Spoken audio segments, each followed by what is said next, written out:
ये वीडियो 1 दिन लेट है क्योंकि हमारा कॉलेज का फेयरवेल चल रहा था और ऑब्वियसली इमोशंस जिस हिसाब से चलते हैं फेयरवेल में, वीडियो बनाने की हालत में नहीं थे। पर इस वीडियो की ज़रूरत ज़रूर थी बिकॉज़ हमने पोग्बा के बारे में अभी तक ढंग से बात नहीं की है। पॉल पोग्बा का फ्यूचर क्या होगा? पॉल पोग्बा का करंट स्टेटस यूनाइटेड में क्या है and what has his story been like at United and does he deserve an extension if he is getting one? वो बहुत अनलाइकली लग रहा है और अगर वो एक्सटेंशन नहीं मिलता है तो किस क्लब में वो जाएगा? A lot to discuss, so let's get started. But before we begin this video, we would like to thank the wonderful people at One Football for continuing their support to the Sunday League pundits. OneFootball is our go-to app for any updates we need regarding transfers, injuries, matches. OneFootball always has us covered with all the news we need in one place, which not only helps us in making our videos, but also in just day-to-day updates which we need as a football fan. So if you haven't downloaded the OneFootball app already, I suggest you download the app. The link is in the description down below and continue supporting the Sunday League pundits. ये video मैं बना रहा हूँ fresh after Juventus losing the Coppa Italia final to Inter 4-2. Thrilling match, extra time तक गया था, but Inter's victory has confirmed that this will be Juventus's first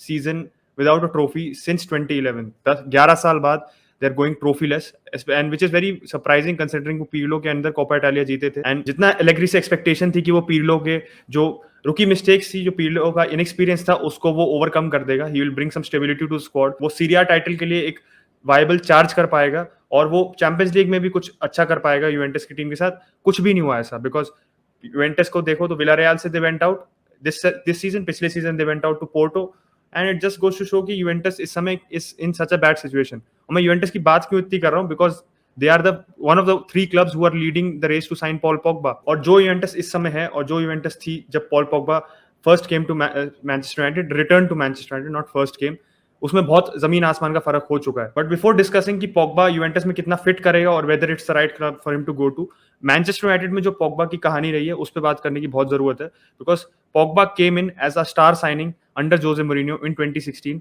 and ये 6 साल हैज नॉट जस्ट शोन कि पोग्बा कितना lack करता है in terms of living up to the price tag at United और वो कितना इनकंसिस्टेंट रहा है और वो कितना इंजरी रिडन रहा है। इट ऑल्सो शोज कि यूनाइटेड की जनरल स्ट्रगल्स क्या रही है in terms of signing big players and maintaining their consistency. जिस कंसिस्टेंसी उन पे साइन किया था उनसे वापस परफॉर्म कराना। पोग्बा ने क्वालिटी जरूर दिखाई है, you cannot say that Pogba has been a complete failure at United, but having that 89 million price tag आपसे एक एक्सपेक्टेशन ज्यादा होती है। बट जो एक्सक्यूजेस रहे हैं बार बार कि पोग्बा के पास एक कॉम्प्लीमेंट्री मिडफील्ड नहीं था जो कंस्ट्रक्ट किया हो यूनाइटेड ने, they didn't provide him with the educate midfield जो उसकी क्वालिटीज को कॉम्प्लीमेंट करे और उसकी जो डेफिशिएंसीज हैं उसको हाइड करे, तो that is definitely United's fault as well. If you see Pogba's memorable moments at United, जब वो अच्छा खेला है, it has been in a midfield of Matic, Herrera and Pogba. जो 3 मैन का मिडफील्ड था in the latter days of Mourinho और in the initial days जब interim manager था ओले, तब Pogba was in flying form, तो उसमें Pogba के पास वो फ्रीडम था टू मूव फॉरवर्ड और उस पर जो डिफेंसिव रिस्पॉन्सिबिलिटी थी वो मैटिच और हेरेरा ने शोल्डर कर ली थी, similar to the game he had at Juventus. But फिर वही बात आती है कि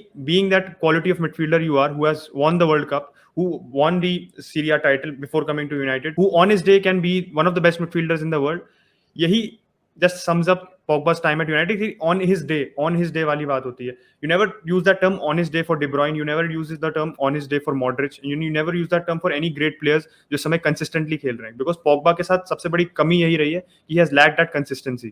एंड कंसिस्टेंसी को छोड़ो, एक रिसेंट ईयर्स में सबसे बड़ी प्रॉब्लम रही है पोग्बा के साथ कि वो बहुत ज्यादा इंजर्ड भी रहा है। So it doesn't really make sense for United to retain Pogba या उसको एक्सटेंशन देना। और पोग्बा के पॉइंट ऑफ व्यू से भी देखो तो यूनाइटेड में एक्सटेंशन लेना सेंस नहीं बनाता बिकॉज 6 साल is a long time.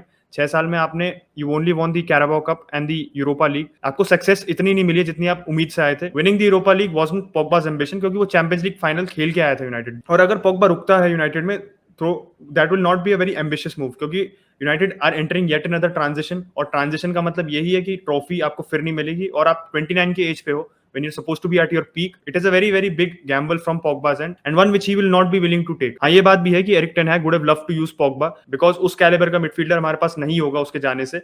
But वही बात आती है कि आप टेन हैग के भी जो मिडफील्डर्स जो वो यूज करता है, the midfielders he relies upon in his system, you can not really see any midfielder जो बहुत सिमिलर है पोग्बा से, जो बिल्कुल रिजेंबल करता हो पोग्बा को। हाँ, ग्रेवेनबर्ग आयाक्स में डेवलप किया है जो टेन हैग ने, brought him in from the academy, he has similar characteristics, but जो long ball heavy and playmaking वाला कैरेक्टरिस्टिक है पोग्बा की, वो ग्रेवेनबर्ग का गेम उससे काफी अलग है। And Gravenberch anyway is going to Bayern Munich, but Gravenberch का game is more about energetic football and up and down the being going up and down the pitch, regarding which Pogba has been criticised on number of occasions specially by Graeme Souness और Jamie कैरेगर कि भाई इसमें work rate enough नहीं है, ही जॉग्स a lot.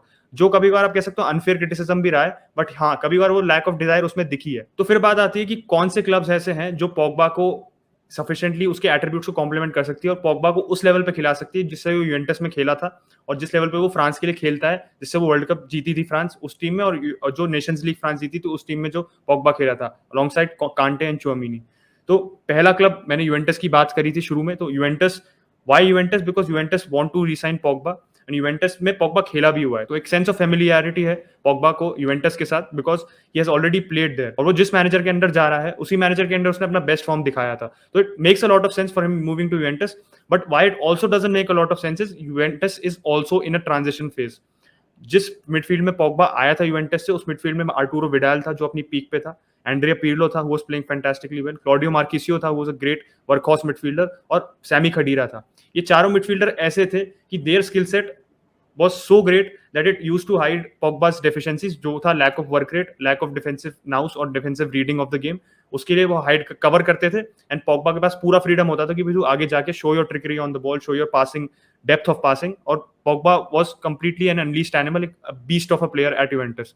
वो players अब है नहीं यूवेंटस के पास। यूवेंटस का करंट मिडफील्ड देखो तो भाई you have Manuel Locatelli, you have Adrien Rabiot, you have Weston McKennie और आपके पास रेनिस ज़कारिया है। एरन रैमजी भी है who is on loan, but जिस हिसाब से रैमजी का अनसक्सेसफुल स्पेल रहा है यूवेंटस में, उसको most probably Juventus move on कर देगी after he returns from loan from rangers. तो ये काफी फ्लॉड मिडफील्ड है। इसमें आप ये नहीं कह सकते कि पोग्बा का स्किल सेट बहुत ज्यादा कॉम्प्लीमेंट करेंगे ये लोग, बिकॉज इसमें डिफेंसिव नाउस है कुछ प्लेयर्स में।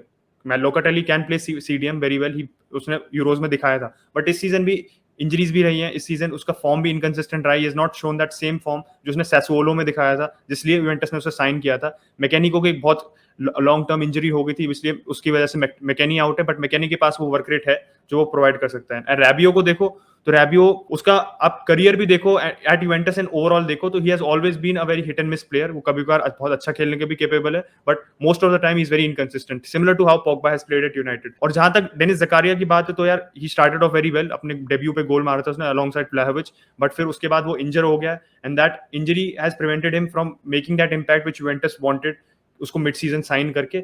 इसलिए ज़कारिया का भी इस समय एब्सेंस रहा है, but Zacharia is also a player who can cover for Pogba in terms of defensive actions in the game. पर फिर वही बात आती है कि यार क्वालिटी उतनी नहीं है। आप एक ट्रांजिशन फेज में एंटर कर रहे हो, आपके बहुत ऐसे प्लेयर्स हैं जो उस समय पोग्बा को कॉम्प्लीमेंट कर देते हैं, जैसे कि Paulo Dybala who is also going to be leaving this summer.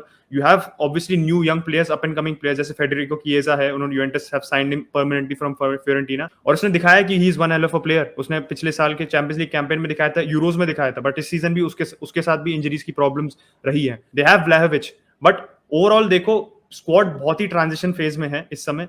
आप किएजा, व्लाहोविच जैसे प्लेयर्स हैं आपके पास, बट आपका डिफेंस में देखो तो they have the likes of Sandro जो बुढ़ा हो चुका है, Sandro is going to be moved out, Cuadrado ने एक्सटेंशन साइन कर रही है, but Cuadrado is also ageing, Chiellini is going to be leaving this summer, Bonucci भी इस सीजन दिख रहा है कि age is catching up with him as well. Delete एक बस एक ऐसा प्लेयर है जो भी इस समय यंग है, बट जिस हिसाब से हालत चल रही है यूवेंटस की, he would also want to move on. Juventus is not that readymade team for him to, जिसमें पोग्बा को आप एक सीमलेसली फिट करके you can expect them to win the Serie A and win the Champions League without any sort of issue. Allegri ने भी बहुत tactical mistakes करी है इस season, that is why Juventus have struggled so much in Serie A and they have never looked close to winning the Serie A title। और इसलिए AC मिलान जैसी team जो Juventus से कम क्वालिटी में है, but they have a tactical coherence है, उनके पास एक टैक्टिकल विजन है, एक यूनिफॉर्मिटी है टीम में, एक कॉमन अंडरस्टैंडिंग है प्लेयर्स के बीच में। That is why their team has been able to, despite having lesser talent and lesser quality. दो टीम और ऐसी हैं जो पोग्बा से काफी लिंक हो रही हैं, that is real Madrid and PSG। तो पहले रियल मैड्रिड की बात करो। Real Madrid is also a destination where Pogba wanted to go earlier। जब Zinedine Zidane था तो he flirted with the idea of going to Madrid, and Zinedine Zidane ने भी publicly admiration अपने Pogba के बारे में कहा था, and if Zidane stayed तो Pogba would have ended up coming to Madrid। तो Madrid भी एक Pogba के लिए ideal destination लगती है कुछ हद तक, but फिर वही बात आती है कि जो एंचेलोटी का मिडफील्ड है, एंचेलोटी की खुद की जो चाह है कि वो क्या वो पोग्बा को इतना चाहता है, उसको कंसीडर करना पड़ेगा, क्योंकि मैड्रिड का भी जो करंट मिडफील्ड है, हाँ वो एजिंग है, Casemiro, Kroos and Modric are all in their mid to late 30s, तो इस मिडफील्ड को रिप्लेस करने की जरूरत है। But you have a lot of players who are already making their way into the side. चाहे Federico Valverde की देखो जो एक कॉमन स्टार्टर है, जो मिडफील्ड में भी खेल सकता है, और इस सीजन हैज शोन कि he can play on the right wing as well when needed, provides that work rate। They have Camavinga, इसने अपनी भाई ability दिखा रहा है, and he's justifying why Madrid bought him। They are going to be coming into that transition role, वो आएंगे। तो alongside them Pogba does make a lot of sense, क्योंकि Modric चाहे बहुत अच्छे फॉर्म में रहा है, he signed that 1 year extension, उसके beyond he won't stay। So Pogba can come into the side. But then you consider the failure which Eden Hazard was. Eden Hazard same age पे sign किया था 29 की as पे. He was in far better form and far better of a player when they signed him than Paul Pogba is right now. But injuries के साथ जो उसके issue रहे हैं मैड्रिड में, that just shows कि जो intentions थी मैड्रिड की in signing that quality of a player, वो कितना बड़ा डिजास्टर भी टर्न आउट हो सकता है. एंड पोग्बा को इस समय देखो तो Pogba is already been suffering from a lot of injuries, not only throughout the season but पिछले सीजन में भी. और उसकी इंजरीज का जो ड्यूरेशन है वो भी बढ़ता जा रहा है, which is a worrying sign. हाँ, Madrid has been linked to the likes of Tchouameni, और अगर वो चुआमेनी को लेके आते हैं and they also bring in Pogba, तो they obviously have the space to play Pogba. But फिर you can not upset the apple cart आप एक्सेप्ट इसलिए नहीं कर सकते क्योंकि आप अगर एक्सपेक्ट कर रहे हो कि आप मॉड्रिच, क्रूस और कैसमीरो की आप जो तीनों की 3-मैन मिडफील्ड है उसको ब्रेक करके पोग्बा को खिलाओगे, तो Modric on his form doesn't deserve to be taken out. Kroos जैसा प्लेयर है नहीं पोग्बा, एंड क्रूस का स्किल सेट है नहीं, तो Kroos will not be taken out for Pogba, and obviously Casemiro will remain in the midfield. तो as such जगह नहीं है मैड्रिड के मिडफील्ड में पोग्बा के लिए. आप उसको शू हॉर्न करना चाहोगे, उसको फोर्स इन करना चाहोगे, तो that is a completely different issue. और वो तभी हो सकता है जब manager is very very fond of the player, जो बिल्कुल केस नहीं है. Now coming on to the last club जो काफी एक्चुअली लाइकली डेस्टिनेशन है, that is PSG, because PSG में इस समय पोग्बा जैसे कैलिबर का मिडफील्डर है नहीं, और पोग्बा जैसा कैलिबर का मिडफील्डर फिट भी कर सकता है, because PSG lack that creative ability sometimes in midfield. हाँ, they have a lot of great midfielders, Verratti है, पैराडिस है, डेनिलो पेरेरा है, दे हैव वाइनल्डम, दे हैव इड्रिसा गाना अगेन, एंड आयरॉनिकली हरेरा भी है अभी भी. बट इन 6 प्लेयर्स में से पोग्बा जैसा प्लेयर एक भी नहीं है. तो PSG में जगह दिख रही है और आइडियली पोग्बा के लिए, because if he plays alongside, say for example he playing alongside Verratti and Idrissa Gana Gueye, और वैराटी और पैराडिस के अलोंगसाइड खेलता है, उसके पास एक बहुत एनर्जेटिक मिडफील्ड है. और तो आप किसी भी मिडफील्डर को उठा लो जिनका मैंने नाम मेंशन किया, वाइनल्डम, हरेरा, वैराटी, इड्रिसा गानागे, पैराडिस, सब में वो वर्क रेट है, सब में वो एनर्जी है कि वो पोग्बा को आगे जाके पिच पे फ्लरिश करने दे and allow him to not focus on the defensive aspect of the game, जो उसका स्ट्रॉन्ग पॉइंट है भी नहीं. तो PSG always makes a lot of sense, and PSG में जो आगे के प्लेयर्स भी हैं, इफ एम्बापे डज स्टे, जो लग रहा है कि चांसेस हैं एम्बापे के रुकने के भी, तो एम्बापे और पोग्बा का हमने कनेक्शन फ्रांस की टीम में तो देखा ही है. तो even at club level he would replicate that fantastically well, and arguably उनका मिडफील्ड है, जो फ्रांस का मिडफील्डर जो PSG का मिडफील्ड है, उसमें काफी commonalities in terms of the work horse midfielders जो है टीम में, और नेमार भी है ऑब्वियसली टीम में. तो PSG has those quality of players जो पोग्बा के वेवलेंथ पे और जो पोग्बा के लेवल्स पे खेल सकती है. और जहां तक लीग की बात आती है, लीग उन भी काफी स्लो और लेस फिजिकल लीग है प्रीमियर लीग के कंपैरिजन में, तो it would allow Pogba that more time on the ball that he needs, जो प्रीमियर लीग में भी दिखता है कि कभी कभार वो ज्यादा बॉल पे डिली डैली करता है, तो बॉल उससे छिन जाती है and he loses the ball in very very vulnerable positions, so that will also work in his favor. So PSG, Madrid और यूवेंटस में से PSG are the most ideal destination for Pogba, and जो सबसे बड़ा aspect है, which is that he being French will return to France or returning home to one of the bigger clubs, and if he can make that contribution towards PSG winning the Champions League, so that will obviously cement his legacy. और जो United में उसके potential पे और जो उसकी ability पे inconsistency रही है, उसको वो रेमेडी कर सकता है PSG जाके. तो मेरे हिसाब से PSG is the most ideal destination for Pogba. आप लोगों को क्या लगता है, should he go to Juventus or should he go to Madrid? Do let me know in the comment section down below. Don't forget to download the OneFootball app and subscribe to the Sunday League Pundits. I'll catch you guys in the next video. Bye bye.